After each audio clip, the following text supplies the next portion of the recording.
જૂના ડીસામાં રાત્રે હથિયારધારી ચોરોની દહેશત. સિદ્ધાંબિકા મંદિર પાસે ચોરી સીસીટીવીમાં કેદ. બનાસકાંઠાના ડીસા અને જૂના ડીસાના રહેવાસીઓ માટે ચેતવણીરૂપ સમાચાર સામે આવ્યા છે.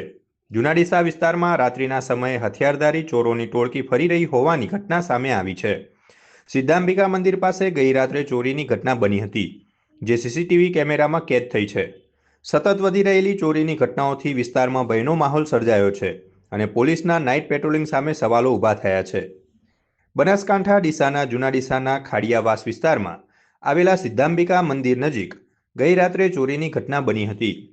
રાત્રે 12 વાગ્યાથી 3 વાગ્યાની વચ્ચે બનેલી આ ચોરીની ઘટના સીસીટીવી કેમેરામાં સ્પષ્ટ રીતે કેદ થઈ છે. ફૂટેજમાં હથિયાર સાથે આવેલા ચોરોની ટોળકી નજરે પડે છે, જે ઘરો અને આસપાસના વિસ્તારમાં રેકી કરતા જોવા મળે છે. ચોંકાવનારી વાત એ છે કે જૂના ડીસામાં અગાઉ પણ 5 જેટલી ચોરીની ઘટનાઓ બની ચૂકી છે અને હવે વધુ એક ચોરીના બનાવથી ગ્રામજનોમાં ભારે ભય ફેલાયો છે. સ્થાનિક લોકોનું કહેવું છે કે રાત્રિના સમયે પોલીસનું પેટ્રોલિંગ નબળું પડ્યું છે, જેના કારણે ચોરોને મોકળું મેદાન મળી રહ્યું છે. લોકો દ્વારા વહેલી તકે પોલીસ દ્વારા કડક કાર્યવાહી અને નાઇટ પેટ્રોલિંગ વધારવાની માંગ ઉઠી છે.